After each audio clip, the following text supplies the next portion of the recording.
कुंडलिनी और छह chakras. Kundalini and the six chakras. Kundalini योग। मानव शरीर के अंदर कुंडलिनी नामक एक सर्वोच्च शक्ति होती है और इसे योग द्वारा या अन्य विविध रीतियों द्वारा ऊपर उठाया जा सकता है।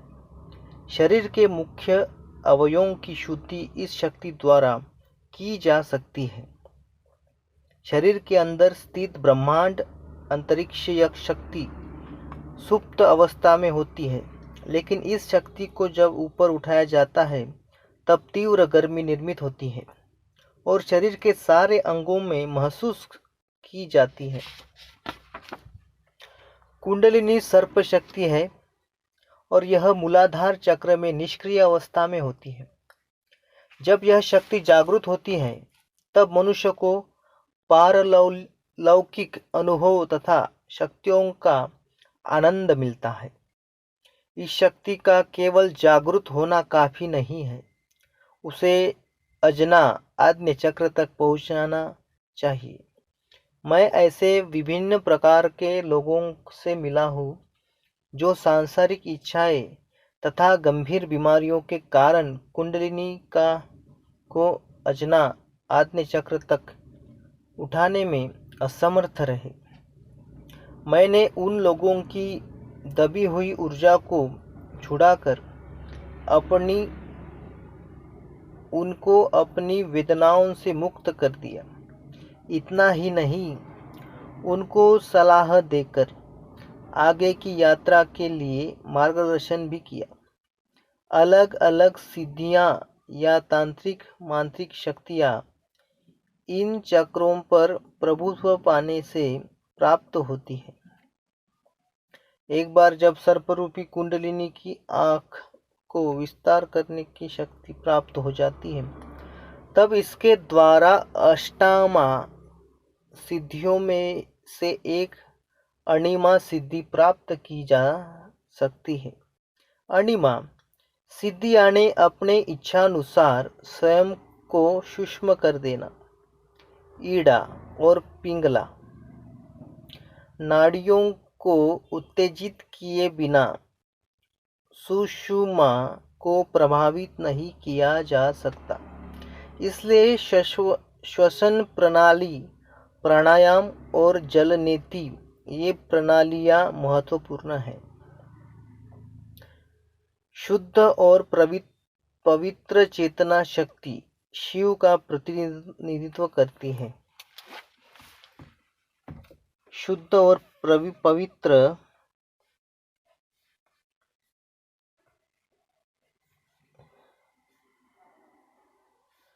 पवित्र चेतना शक्ति शिव का प्रतिनिधित्व करती है।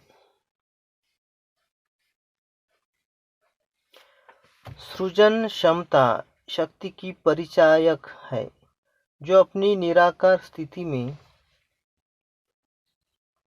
सहस्कारा, बिंदु, अजना, विशुद्धि, ईड़ा, सुषुम्ना,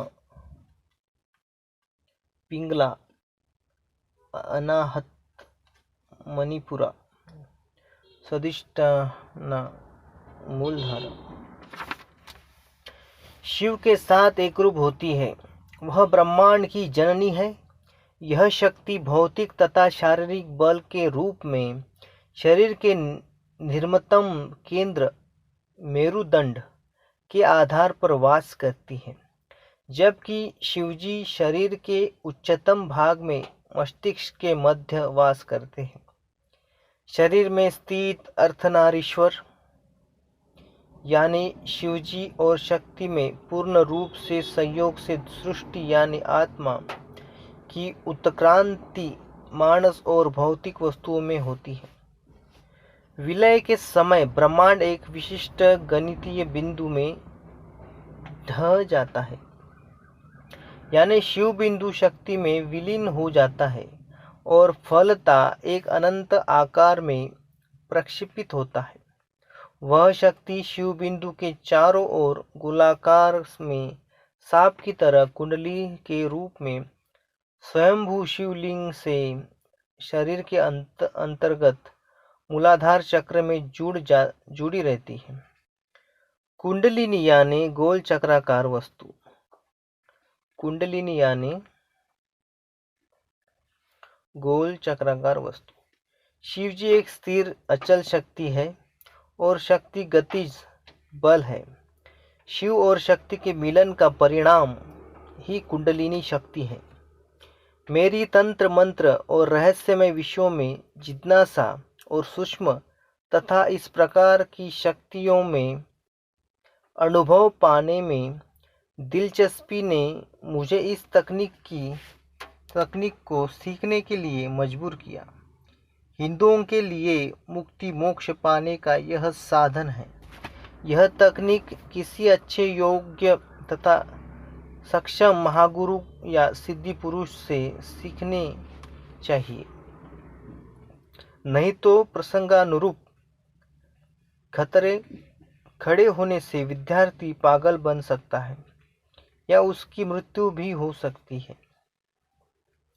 मैं इसे अच्युत कोटि का विज्ञान या उससे परे का विज्ञान मानता हूँ। विद्यार्थी बहुत ही बुद्धिमान और चतुर होना चाहिए तथा सब लोगों के प्रति उसका निस्वार्थ प्रेम होना चाहिए। उसकी इच्छाएं व कामनाएं न्यूनतम होनी चाहिए। उसके विचार इसी की ओर केंद्रित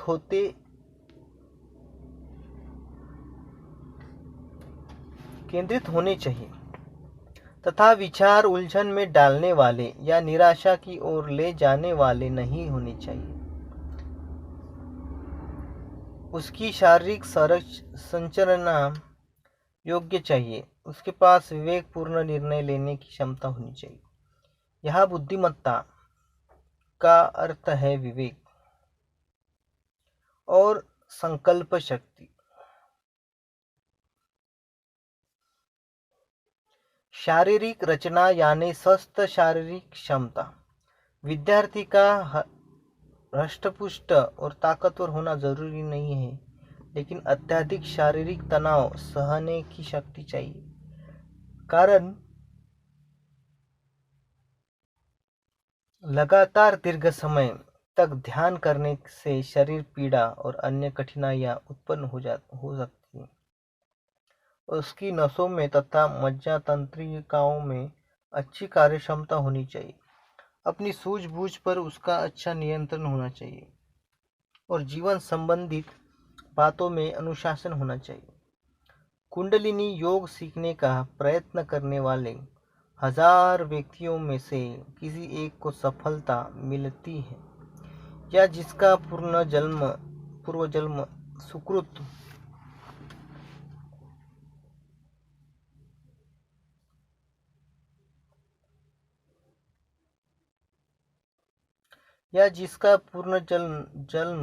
सुकृत यानी अकाउंट ऑफ वन पुण्य पूर्ण जन्म की अच्छी या बुरी कृतियां से मिलने वाला पाप चाहो उसे इस जन्म में अच्छी सफलता मिल सकती। कुंडलिनी योग पद्धति का अभ्यास करना हर किसी के बस की बात नहीं है। अपनी क्षमता के अनुसार भिन्न भिन्न पद्धतियों द्वारा अभ्यास करना चाहिए। उदाहरण के तौर पर जनवरी 2001 के महाकुंभ मेले के दौरान इलाहाबाद में गंगा नदी के किनारे हमारे शिविर में आयरलैंड से आई हुई 2 ब्रिटिश महिलाओं से मैं मिला। वे दोनों एक ऐसे गुरु की खोज में थी जो उनकी कुंडलिनी शक्तियों को जागृत कर सके। उन्होंने अपने मूल इंग्लिश नाम बदलकर लक्ष्मी और सरस्वती ऐसे भारतीय नाम अपनाए। उनको मैंने बता दिया कि इस जन्म में उनकी कुंडलिनी शक्तियाँ जागृत करके ऊपर उठाना उनके लिए कठिन होगा। मैंने उनकी न्यूनताएं उन्हें बता दी, जिससे वे दोनों दुखी हो गए। तथापि मैंने उनको अन्य तरीका अपनाने को कहा, क्योंकि वे दोनों यूके की प्रसिद्ध गायिकाएं हैं। 7 चक्र, 7 चक्रास। चक्र यानी हमारे सूक्ष्म शरीर में होने वाले ऊर्जा केंद्र। चक्र यानी हमारे सूक्ष्म शरीर में होने वाले ऊर्जा केंद्र। हमारे शरीर में ऊर्जा के 7 केंद्र होते हैं। हमारे शरीर में ऊर्जा के 7 चक्र होते हैं जो हमारे प्रमुख अंगों को नियंत्रित करते हैं। ये चक्र हमारे मेरुदंड या सुषुम्ना नाड़ी पर होते हैं। ये चक्र हमारे मेरुदंड या सुषुम्ना नाड़ी पर होते हैं। वे 7 चक्र इस प्रकार है: मूलाधार चक्र, स्वादिष्ठान चक्र, मणिपुर चक्र, अनाहत चक्र, विशुद्धि चक्र, अजना आज्ञा चक्र और सहस्रारा चक्र। साधारणतः मनुष्य के जन्म के समय ये चक्र पूर्णतया खुले होते हैं। ब्रह्मांड से निकली ऊर्जा इनमें से गुजरती है, जिसके कारण हमारा तन और मन स्वस्थ रहते हैं। लेकिन जब मनुष्य की उम्र बढ़ने लगती है, तब उसका मन और गतिविधियां उसके अशुद्ध विचारों से और बुरी इच्छाओं से संलग्नित हो जाते हैं, जिसके कारण ये चक्र बंद हो जाते हैं। परंतु ये बंद चक्र गहन साधना और प्रबुद्ध गुरुओं के द्वारा फिर से खोले जा सकते हैं। सहस्रारा, अंजना, विशुद्धि, अनाहत, मणिपुर।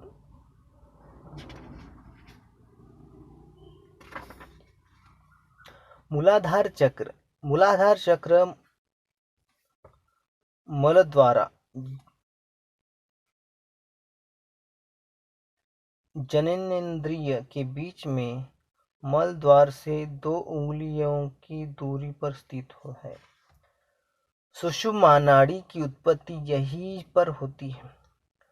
सुषुम्ना नाड़ी की बाईं ओर ईड़ा चंद्र नाड़ी और दाईं ओर पिंगला सूर्य नाड़ी होती है, जो शरीर के तापमान को नियंत्रित करती है।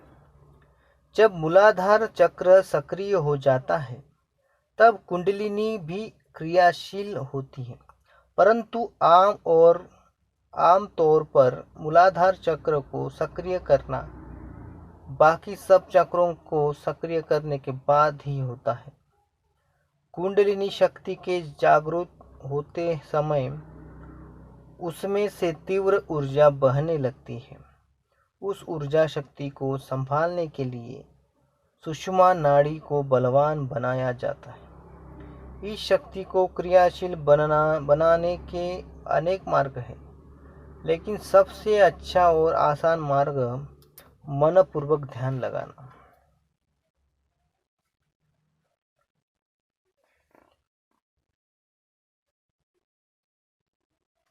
मूलाधार चक्र जागृत होने से व्यक्ति बहुत रोगों से मुक्त हो जाता है और चेतना की अच्युत स्थिति में पहुंचता है। इस चक्र की कल्पना 4 पंखुड़ियों वाले गहरे लाल रंग के कमल के फूल समान की जा सकती है। मैं ऐसे लोगों से मिला हूँ जिनके मूलाधार चक्र के सही न होने पर उन्हें अनेक समस्याओं का सामना करना पड़ता था। एक सज्जन जो उनके गुरुद्वार और नजदीक मूलाधार चक्र के स्थान पर फोड़ा हो जाने से इलाज के लिए अस्पताल में दाखिल किया गया था। 5 दिनों तक उपचार करने के बाद भी उसे आराम नहीं मिला और चिकित्सक उसका योग्य निदान भी नहीं कर सके। वह बहुत ही कमजोर हो गया और उसी तेज बुखार भी हो गया। वह लगभग गहरी मूर्छा में था।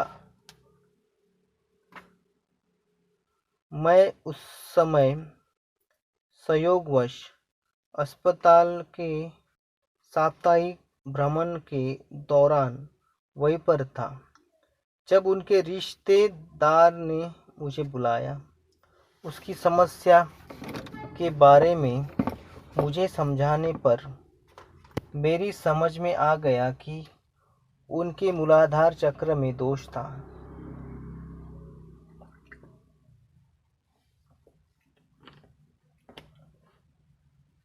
जब मैं उससे मिलने गया तब देखा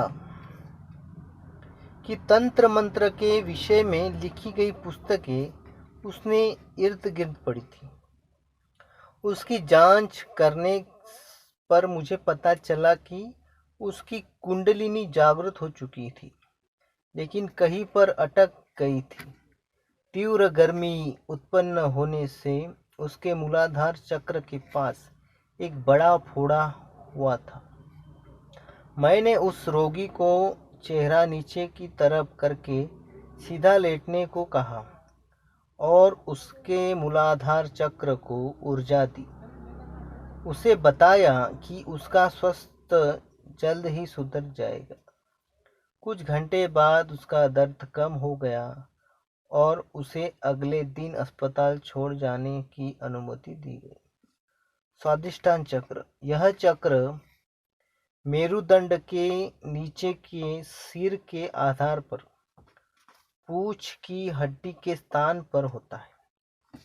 यह चक्र पेट का निचला भाग, संतान उत्पादन तथा प्रजनन के अंग, गुर्दे, पुरुष ग्रंथि, मूत्र संबंधी अवयव तथा भावनाएं और डर आदि बातों को नियंत्रित करता है। इस चक्र की कल्पना 6 पंखुड़ियां वाले सिंदूरी लाल रंग के कमल के फूल के समान कर सकते हैं। बीकॉम के द्वितीय वर्ष में पढ़ने वाली 19 साल की एक जवान लड़की को मेरे पास लाया गया। वह अचानक हिंसक हुआ करती थी। वह डॉक्टर की रिश्तेदार थी और उसके कहने पर मेरे पास लाई गई थी। वह बता रही थी कि देवी माता उसके शरीर में वास करती है, जो बहुत शक्तिशाली थी। उसके माता पिता बहुत कठिनाई के साथ उससे मेरे पास लाए थे। मेरी कोई बात सुनने या मेरी सूचनाओं का अनुसरण करने को तैयार नहीं थी। मैंने उससे बैठने को कहा, लेकिन उसने नहीं माना। उसने मुझे उसे स्पर्श करने से भी रोका। मैंने सीधे उसकी आंखों में देखा, जिससे वह दम शांत हो गई। उसके बाद मैंने 2 मिनटों तक उसके स्वादिष्टान चक्र में तथा मूलाधार चक्र में ऊर्जा भेजी। मैंने उसके माता पिता को भरोसा के साथ उसे घर ले जाने को कहा, क्योंकि शाम तक वह ठीक हो जाएगी। उसी शाम उसके माता पिता ने मुझे फोन पर बताया कि वह पूर्णतः सकुशल है और घर के काम भी सामान्य तरीके से करने लगी है। मैंने उसको 1 सप्ताह के बाद उस लड़की को मेरे पास लाने को कहा। जब वे उसे फिर से मेरे पास लेकर आए, तब मैंने उसके मूलाधार और स्वादिष्टान चक्रों में उत्पन्न दोष संपूर्ण रूप से निकाल दिया। वह लड़की फिर से स्वस्थ और सामान्य हो गई। इतनी ही नहीं, उसके बीकॉम की उपाधि सफलता से हासिल की। इसी प्रकार एक अन्य हिंसक व्यक्ति का मामला था, जिसके स्वादिष्टान चक्र और अनाहत चक्र में समस्याएं थी। उसमें अनाहत चक्र के अंतर्गत विचार किया जाएगा। मणिपुर चक्र। मणिपुर चक्र मेरुदंड पर नाभि के पीछे होता है। यह चक्र महत्वपूर्ण है क्योंकि यह शरीर में ऊर्जा निर्मित का केंद्र है। यह पाचन संस्था के अग्न्याशय प्लीहा आदि घटकों का नियंत्रण करता है। इस चक्र में किसी प्रकार की समस्या होने से कब्ज जैसे विकार तथा पेट में व्रण, रक्त का कर्क रोग और मधुमेह जैसे रोग होते हैं। इस चक्र की कल्पना 10 पंखुड़ियों वाले पीले कमल के साथ की जा सकती है। एक बार मुझे विशेष अनुभव हुआ। उस समय मैं मुंबई में एक छोटे अस्पताल में हफ्ते में 2 दिन सुबह 9 बजे से दोपहर के 12:30 बजे तक काम करता था। एक बार मेरा काम समाप्त होने पर जब मैंने दरवाज़ा खोला तब स्वागत कक्ष में एक महिला को जोर से रोते हुए देखा। पूछताछ करने पर चिकित्सक ने बताया कि उसके पीठ में अत्यंत असहनीय दर्द हो रहा है। अस्पताल के वरिष्ठ चिकित्सक चले गए थे और अन्य कोई चिकित्सक उसकी जांच करने लिए राजी नहीं थे। मैंने उस महिला को मेरे कक्ष में भेजने को कहा। मैंने उसे मेरे कमरे में तिपाई पर बिठाकर दर्द की जगह बताने को कहा। जब मैंने उसके नज़दीक जाकर उसका चेहरा देखा तब मुझे महसूस हुआ कि उसकी कुंडलिनी शक्ति गतिमान हो गई थी और नाभि के पास मणिपुर चक्र में अटक गई थी और वहीं पर उसे दर्द हो रहा था। मैंने आँख मूंदकर शांत होने को कहा। मैंने उसके मणिपुर और सहस्त्रार चक्रों को 2 मिनट तक स्पर्श किया और आंखें खोलने को कहा। आंखें खोलने पर उसने कहा कि उसका दर्द मिट गया था और वह स्वयं को तनाव मुक्त, खुश और स्वस्थ महसूस कर रही थी। मैंने सवाल किया कि तुम्हारे कितने बच्चे हैं? उत्तर मिला 8। हम दोनों हंस पड़े। बाहर आने पर मैंने देखा कि सब कर्मचारी और चिकित्सक क्या हुआ यह जानने में उत्सुक थे, क्योंकि जब वह वहां आई थी तब बिलख बिलख कर रो रही थी और जाते वक्त दर्द का कोई लक्षण न होने से खुश नजर आ रही थी। अत्यधिक काम वासना के कारण उसकी कुंडलिनी जागृत होकर भी मणिपुर चक्र में अटक गई थी, जिसका परिणाम उसके पीठ में दर्द हुआ था। अनाहत यह चक्र छाती के मध्य भाग में मेरुदंड पर होता है। इसे हृदय केंद्र भी कहा जाता है। शक्ति सृजल क्षमता का प्रतीक है और शिव चेतना का प्रतीक है। ये दोनों इस स्थान पर मिलते हैं। यह चक्र हृदय और रक्त संचरण को नियंत्रित करता है। इस चक्र में कोई भी दोष उत्पन्न होने से हृदय संबंधित समस्याएं पैदा होती हैं। यही एक चक्र है जो सपनों के दौरान यात्रा कर सकता है।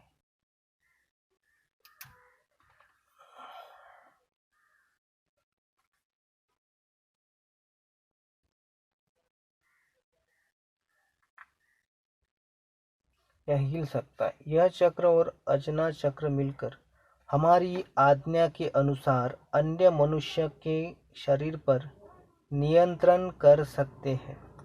इस चक्र की कल्पना 12 पंखुड़ियों वाले कमल के समान की जा सकती है। अनाहत और स्वादिष्टान चक्रों से संबंधित एक व्यक्ति के बारे में एक घटना घटी थी। 30 वर्ष आयु वाला एक संगणक अभियंता पागल हो गया था और अपना काम धंधा छोड़कर हिंसक हरकतें करने लगा था।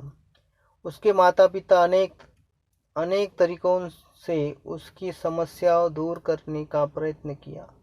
मेरे एक मरीज ने उनको मेरा नाम सुझाया।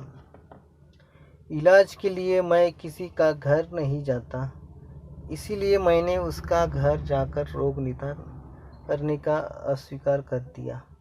फिर भी वो लोग कई बार पूर्व नियोजित भेंट का समय निश्चित करने के लिए मेरे घर आते रहे। कुछ महीनों के बाद मैं उनका घर जाकर उस लड़के का रोग निदान करने के लिए सहमत हुआ। वे लोग सुबह के समय मुझे अपने साथ ले जाने के लिए आए। जब मैं उनका घर पहुंचा तब वह सो रहा था। मैंने चुपचाप उसकी ओर नज़र डाली। उन्होंने मुझे सूचित किया कि किसी भी समय वह अचानक हिंसक बन सकता था। सामान्य तौर पर मैं ऐसे रुग्णों का इलाज नहीं करता था। वह लड़का सो रहा था, इसलिए अपनी ऊर्जा शक्ति उसके पास भेजने में मुझे आसानी हुई। मैंने रोगी के पिताजी से उस लड़के की समस्या का व्यक्तिगत विवरण पूछा। मुझे पता चला कि वह लड़का किसी से प्यार करता था, मगर उसके माता पिता उनकी शादी के लिए सहमत नहीं हुए। ये लोग सिंधी समुदाय के थे और अंधेरी पूर्व में रहते थे। लड़का बहुत ही प्रतिभाशाली और बुद्धिमान विद्यार्थी था। वह अपने माता को बहुत पीटा करता था। इसकी वजह से उस बूढ़ी बेचारी स्त्री की अवस्था बहुत ही दयनीय थी। मैं इस बातों को सुनकर बहुत परेशान हुआ। यह अच्छी बात हुई कि जब मैं उनके घर पहुंचा तब वह लड़का सो रहा था। मैं जान गया कि उसके अनाहत और स्वादिष्टान चक्रों में दोष था, और यद्यपि वह मेधावी था, उसकी कुंडलिनी में कुछ समस्या थी। मैं उसे स्पर्श किए बिना दूर से उसकी ओर देखकर उसकी चक्र प्रणालियों में ऊर्जा भरने लगा। 4 मिनटों के बाद मैंने उसके पिताजी को उसे जगाने के लिए कहा। जब वह जाग उठा तब मुझे जैसे एक अजनबी को उसके कमरे में देखकर वह एकदम उलझन में पड़ गया। पर कुछ करने के पहले मैंने उससे हाथ मिलाया और तभी उसके पिताजी ने उससे कहा कि मैं उनका पुराना मित्र हूँ। मैंने उसे मेरे पास 5 मिनट बैठने को कहा। उस लड़के की मनोदशा ठीक न होने के कारण उसने मुझे अपने कमरे से बाहर जाने को कहा। कमरे के बाहर आकर मैंने उसके पिताजी से कहा कि वह शाम तक ठीक हो जाएगा। अगले दिन उन्होंने मुझे फ़ोन पर बताया कि वह ठीक हो गया। वह सामान्य होकर अपने पिता के साथ सुबह जल्दी उठकर टहलने लग गया था। इसके बाद उसका बर्ताव अहिंसक हुआ, लेकिन बहुत थक जाने से वह बहुत देर तक सोता रहा। मैंने उसे एक बार मेरे घर लाने को कहा, परंतु वे लोग कभी नहीं आए। कुछ समय बाद मेरे एक रुग्ण ने बताया कि वह भला चंगा हो गया था। अनाहत चक्र एकमात्र चक्र है जो सफ़र कर सकता है। यह किसी जाल के समान प्रकाश की गति से भी ज़्यादा तीव्र गति से भ्रमण करता है। अनाहत चक्र एकमात्र चक्र है जो सफ़र कर सकता है। यह किसी जाल के समान प्रकाश की गति से भी ज़्यादा तीव्र गति से भ्रमण करता है। हृदय की कमजोरी और उससे संबंधित समस्याओं से पीड़ित कुछ रोगी इलाज के लिए मेरे पास भेजे गए। जिन लोगों का हृदय कमजोर होता है, वह लोग भविष्य में होने वाली घटनाओं का अनुमान लगा सकते हैं। एक महिला अपने हृदय की समस्या लेकर मैंगलोर से मेरे पास आई। उसके कमजोर हृदय चक्र की समस्या जानकर मैंने पूछा कि क्या वह भविष्य में घटने वाली बातों को पहले ही अनुमान लगा सकती थी। उसने तुरंत हाँ कह दिया और उसने आगे बताया कि भविष्य कथन के साथ वह मृत लोगों के साथ बातचीत भी करती थी। उसने उस बातचीत के संबंध में अपने अनुभव भी बताए और इस विषय में अनुसंधान करने की अपनी इच्छा भी प्रकट की। किसी को उसकी इस कहानी पर विश्वास करना कठिन होगा, लेकिन मैंने स्वयं इस कहानी और अनुभवों की सच्चाई की जांच पड़ताल की और मैं निष्कर्ष पर पहुंचा कि यह वास्तविक सत्य था। एक और उदाहरण, किसी दूर गांव से इसी प्रकार की समस्या के साथ एक महिला को मेरे पास लाया गया। उसकी बेटी ने मुझे बताया कि रोज सुबह उनके पड़ोसी उनके घर आते थे और उसकी माँ ने उस दिन भविष्यवाणी के बारे में पूछते थे। आज की ताज़ा खबर क्या है? वह महिला लोगों के उस दिन के भविष्य के बारे में बताती थी और ये अनुमान हमेशा सच हुआ करते थे। मैंने उसके सारे शरीर की, खासकर उसके हृदय चक्रों का रोगोपचार किया और उसका परिणाम यह हुआ और उसके भविष्य कथन में बहुत कमी आई। कुछ लोगों के हृदय चक्र की बारंबारिता उन्हें समय के प्रवाह के विरुद्ध जाने में सहायता करती है, जिससे वे लोग भविष्य में होने वाली घटनाओं को देख सकते हैं। सामान्यतः कंजूस और स्वार्थी लोगों का हृदय चक्र दोषयुक्त होता है, इसलिए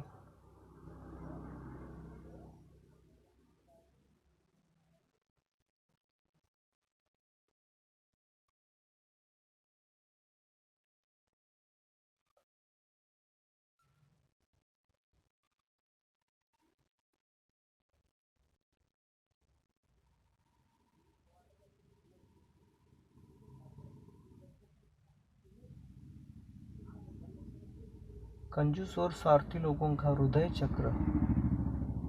चक्र दोषयुक्त होता है।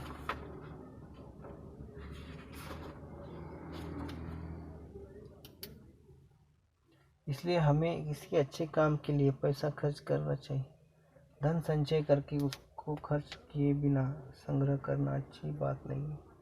चक्र शब्द का अर्थ है, संस्कृत भाषा के अनुसार पैसा धन होता है। पैसा का चलन वलन होना चाहिए जिससे ऊर्जा निर्माण की जा सकती है। पैसे जमा करने से लोगों को रक्तचाप हो सकता है।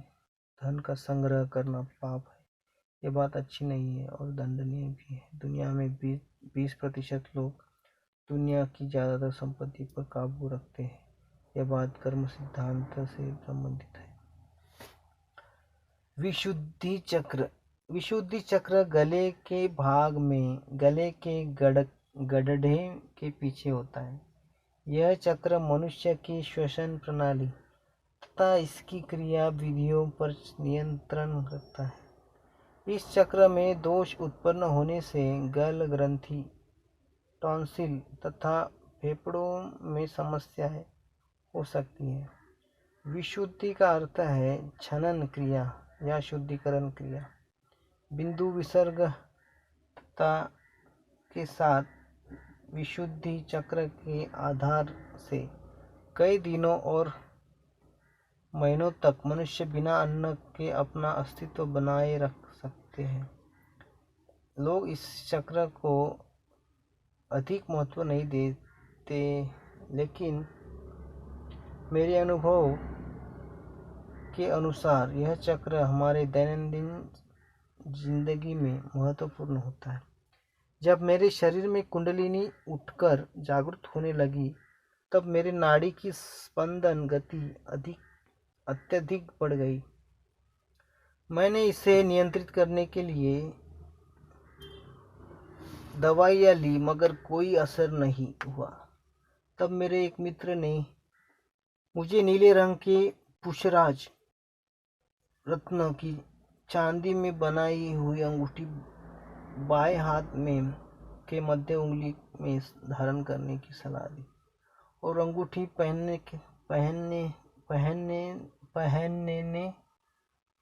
पहनने से मुझ पर त्वरित आराम मिला। बहुत ही लोगों, खासकर विद्यार्थियों को इस चक्र से संबंधित समस्याएं होती हैं। परीक्षा की अत्यधिक चिंता और उत्कंठा के कारण यह चक्र धधक उठता है। इस चक्र में कोई त्रुटि निर्माण होने से मनुष्य का अस्थमा, एलर्जी जैसी व्याधियां होती है। इस चक्र का मनन चिंतन करने से मनुष्य को पूर्ण शांति मिलती है और परमानंद प्राप्त होता है तथा उसकी अनेक रोगों से मुक्ति होती है। मनुष्य की दूर संवेदना इस चक्र से संबंध होती है।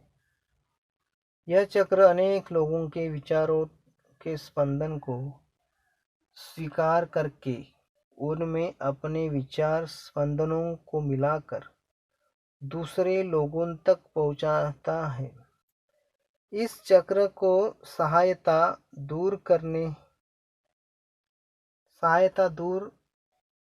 से दूसरे लोगों की वेदनाओं का स्थानांतरण किया जा सकता है।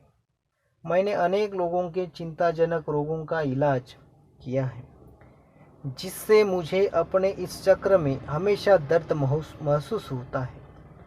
यह चक्र शुद्धिकरण का केंद्र होने के कारण शुद्धिकरण के बाद मेरा दर्द दूर होता है। जैसे कि जहर और मकरंद बिंदु विसर्ग में छानकर शुद्ध किए जाते हैं, वैसे ही अन्य लोगों की पीड़ाएं जो मेरे शारीरिक प्रणाली में स्थानांतरित होती है, उन्हें छानकर शुद्ध किया जाता है। लोगों के बुरे कर्मों और रोगों को मेरे शरीर के बाहर फेंका जाता है और फिर से मैं दोष रहित हो जाता हूँ। इसलिए मेरे लिए इस चक्र का खूब महत्व है। इस चक्र पर योग्य साधना करने से शरीर की वृद्धि होने क्रिया करीब रोकी जा सकती है। इस चक्र की मदद से लोगों का भूत, वर्तमान और भविष्य जाना जा सकता है। चिंताजनक रुग्णों को जब मेरे पास लाया जाता है, तब मैं उनके इस चक्र की कंपनों की जांच करता हूँ और तुरंत बता सकता हूँ कि रोगियों को कितने घंटे जीवित रह सकता है। इस चक्र की कल्पना 16 पंखुड़ियों वाले कमल के फूल के समान की जा सकती है। इस चक्र में को श्वसन चक्र के नाम से भी जाना जाता है। आज्ञा चक्र मनुष्य की भौहें और मस्तिष्क के बीच होने वाले इस चक्र को तीसरी आँख कहा जाता है। यह चक्र पीयूष ग्रंथि और पीनियल ग्रंथि को नियंत्रित करता है। कुंडलिनी शक्ति को ऊपर उठाने जाने पर सांप अंत में यहाँ आकर आराम करता है। इडा, पिंगला और सुषमा ये नाड़ियों यहाँ आकर मिलती है और बाद में सहस्रारा में प्रवेश करती है। इस चक्र की कल्पना 2 पंखुड़ियाँ वाले चांदी और राख के समान रंग वाले कमल के फूल के समान की जा सकती है। जब कोई इस चक्र की साधना करता है, उसकी व्यक्तिगत चेतना ब्रह्मांड की चेतना में विलीन हो जाती है। तब इस विलीनीकरण से उसका अहम भाव कम हो जाता है। तदनंतर द्वैत भाव कम होकर अद्वैत हो जाता है, जिससे उसका मन अत्यधिक शुद्ध हो जाता है। आज्ञा का मतलब आदेश। यह चक्र बृहस्पति या गुरु से शासित होता है, इसलिए इस चक्र को गुरु चक्र भी कहा जाता है। इस चक्र का संबंध मन से जुड़ा होता है। एक लक्षण है अंतर्ज्ञान की शक्ति। इस चक्र का एक लक्षण है अनेक सिद्धियां इस चक्र के साथ जुड़ी हुई है। जब मेरा आज्ञा चक्र क्रियाशील हुआ था तब मेरे सिर और बैरोनियों के बीच बहुत दर्द हुआ था। यह दर्द 1 महीने तक होता रहा और धीरे धीरे कम हुआ। उसी समय मैं इस चक्र की शक्ति को जान गया। शुरू शुरू में मेरे इस चक्र में निरंतर कंपन हुआ करता था।